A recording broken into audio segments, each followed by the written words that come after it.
Augustan age में जब science पर फोकस होना शुरू हुआ, जोनाथन स्विफ्ट जिसके अगेंस्ट था, वो कहता था कि साइंस तो बेकार चीज है, पहले गरीबों का पेट भरो। लेकिन वहां पे फंडिंग मिली। इंग्लैंड के राजाओं ने, यूरोप के राजाओं ने कहा नहीं हम साइंटिफिक डिस्कवरी कराएंगे, तो स्टीम इंजन की आविष्कार हुआ, लाइट, इलेक्ट्रिसिटी का आविष्कार हुआ, कार्स का आविष्कार हुआ, that is a bit letter, but let's say engines का आविष्कार हुआ, इंजन्स, रेलवेज, ठीक है। कोल का पता चला कि coal is a source of energy. फिर क्या हुआ? पेट्रोलियम। पेट्रोलियम मींस माइनिंग करते जब, फिर और जमीन खोदनी शुरू करी तो और ज्यादा मिनरल्स मिलने शुरू हुए। अब मिनरल्स मिल तो गए, इनका करना क्या है? ये सब कौन बताता है? साइंस। और साइंस कब पता चली थी हमें? 1700 से लेकर के 1790 तक पता चली थी कि साइंस से ये सब चीजें होती हैं। 1660 में रॉयल सोसाइटी ऑफ लंदन पर फाउंड करी गई थी। सो ये सभी चीजें जो आविष्कार हुआ, these became the source of the industrial revolution। Industrial revolution जब होता है तो इसके अंदर एक फैक्ट्री बनती है। ये फैक्ट्री किसकी होती है? This factory is owned by a person who is from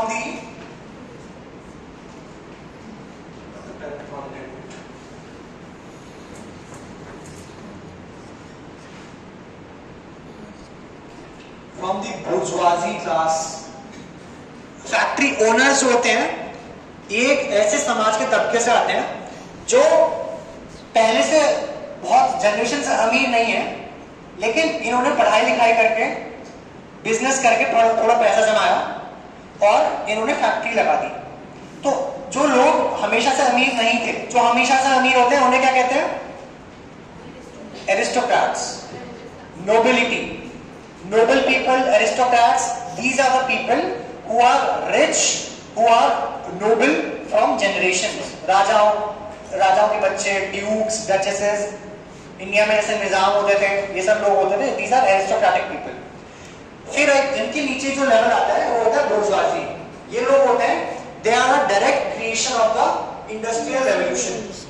They are concerned with profit making। How does profit occur? Profit occurs when you invest money। 100 रुपए लगाया आपने और आपको 1000 रुपए का कमाई हो गई उससे, उसमें से आपने 200 रुपए की अपने वर्कर्स को दे दिए, 800 रुपए आपके पास आ गए। टेक्निकली 100 रुपए से आपको 800 रुपए की प्रॉफिट हो गया।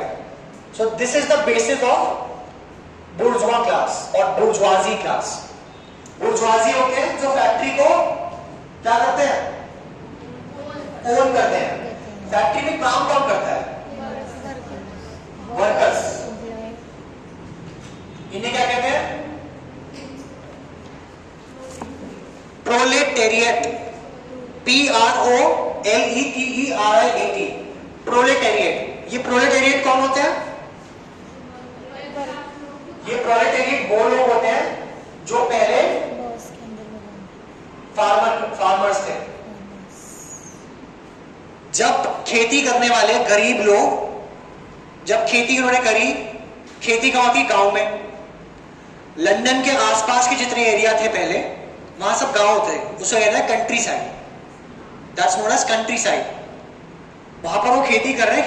एक दिन खबर आती है कि भाई देखो, जॉर्ज का लड़का एक दिन शहर गया था और वहां इसको फैक्ट्री में नौकरी मिल गई और उसको साल के 10 पाउंड मिलते हैं, और तुम खेती करते हो, तुम्हें साल के जो है 4 पाउंड में नहीं मिल पाते, उसमें तुम्हारा सारा खर्चा, पशुपालन के पैसे, ये सब बर्बाद हो जाता है, तुम्हारी कुछ प्रॉफिट होता ही नहीं है। जॉर्ज का लड़का फैक्ट्री में जाता है, रात के 8 बजे, सुबह के 8 बजे से रात के 9 बजे तक काम करता है, लेकिन उसको जो है साल के 10 पाउंड मिलते हैं। So what happened now? George को बेटे की बात सुन करके ये जॉब की सर्च में प्रोलेटेरिएट, ये पेजेंट्स लोग ये जाते हैं फैक्ट्री में नौकरी करने। सो इससे जो क्लास जनरेट हुई उसको कहते हैं proletariat. It's called the working class. This is called the bourgeoisie. और इसके ऊपर जो होते हैं वो होते हैं aristocrats. What happened in this situation was that the people who did not have a regular source of income before, now they had jobs. There were no rules of employment. Children were employed. There was child labor. There was over exploitation. क्योंकि इनको क्या चाहिए था? Profit. Profit कैसे होगा? जितने कम पैसे में जितना ज्यादा काम हो. It's called utilitarianism. जितने ज्यादा हाथ उतना ज्यादा प्रॉफिट. प्रॉफिट किसका? मालिक का, वर्कर का नहीं. तो वर्कर को 12 घंटे 14 घंटे फैक्ट्री की, गर्म फैक्ट्री के अंदर काम कराना, क्योंकि कोई लॉ तो है नहीं, पहली बार हो रहा है ऐसा. So they were exploitative methods. The factory owners, the mill owners, they were exploiting the गरीब workers, the poor workers, and the poor workers were fine with it because they were getting a regular income.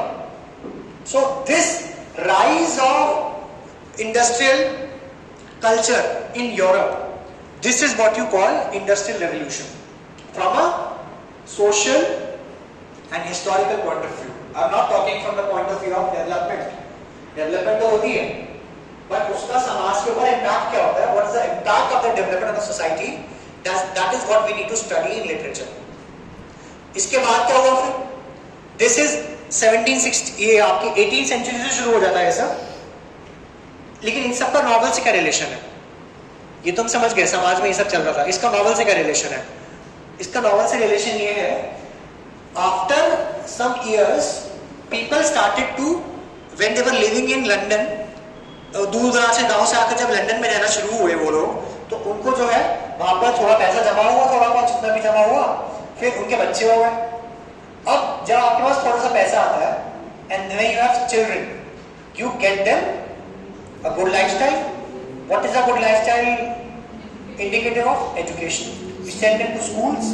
अब एक बच्चा जो कि जिसके पापा एक factory में काम करते हैं और वो धीरे धीरे बड़ा हो रहा है, उसके पापा उसको खाना दे रहे हैं, पढ़ाई करा रहे हैं, मुझको बहुत सारा उसको जोर लगा करके उसको अच्छी यूनिवर्सिटी ऑक्सफोर्ड या कैम्ब्रिज तक भेज दिया. अब जो ये बच्चा पैदा होकर के इंसान जो बड़ा हो रहा है, क्या ये अपने पापा जैसा रहेगा? नहीं. इसको जो एजुकेशन मिली है, इसको एक समझदारी आ रही है कि भाई ये तो गलत हो रहा है, मेरे पापा से 14 घंटे फैक्ट्री में काम करा रहे हैं, this is exploitation. Education brings awareness, and with that awareness it will culminate around 1850s 1860s में into something called the communist ideology. There is a person from Germany called Karl Marx. He will give a slogan. Does anyone know what is the slogan? Workers of the world unite. Workers of the world unite and break these chains of slavery. वो कहता है जो तुम पिछले 100-150 साल से बुर्जुआ class के लिए काम कर रहे हो उनकी फैक्ट्रियों में विदाउट एनी रूल्स, तुम सभी वर्कर्स इकट्ठे हो और तुमने ये काम करना रोक दिया तो इनके प्रॉफिट बनने बंद हो जाएंगे. तो इसको कहते हैं हम द कम्युनिस्ट मैनिफेस्टो.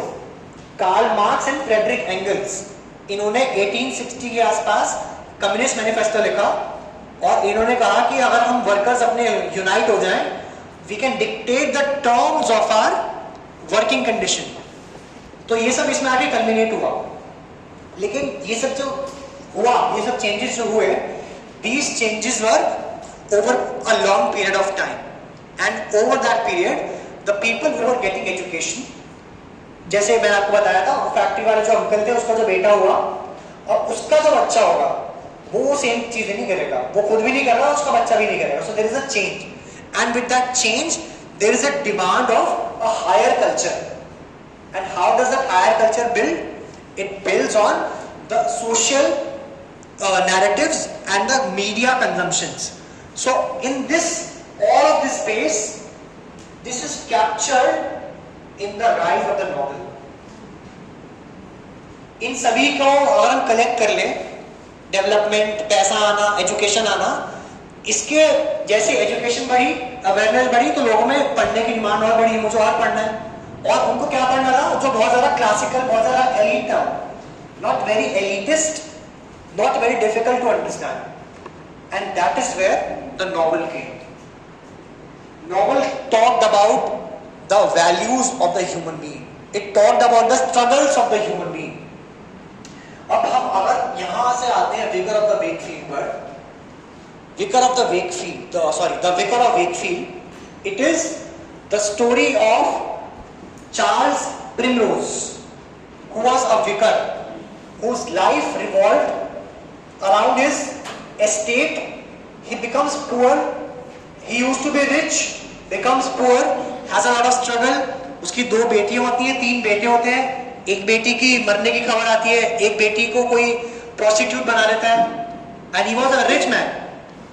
गरीबी का पीरियड आता है, फिर अचानक से उसकी किस्मत बदल जाती है, फिर से ठीक हो जाती है और उसकी बेटियों की शादी हो जाती है, एक बेटी वापस आ जाती है.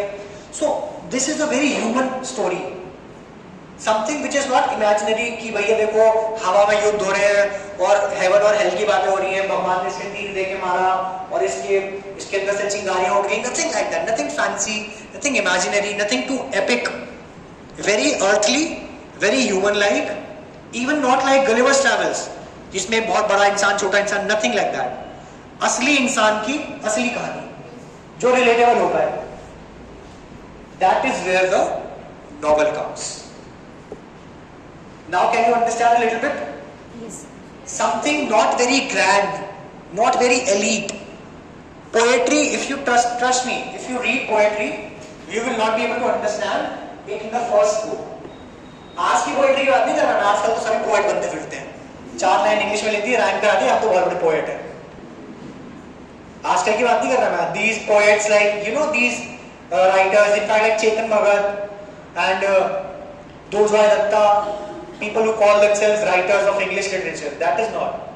If you want to read Indian English literature, contemporary, there is Amitabh Ghosh, there is Anita Desai, जो आपके शायद सिलेबस में भी है. अनीता देसाई इन custody is in syllabus. Second year में, अच्छा फर्स्ट ईयर में ना अभी, सेकेंड ईयर में it might be in your syllabus. So let me just give you 5 minutes of break, then I will relate this to the novel of the syllabus.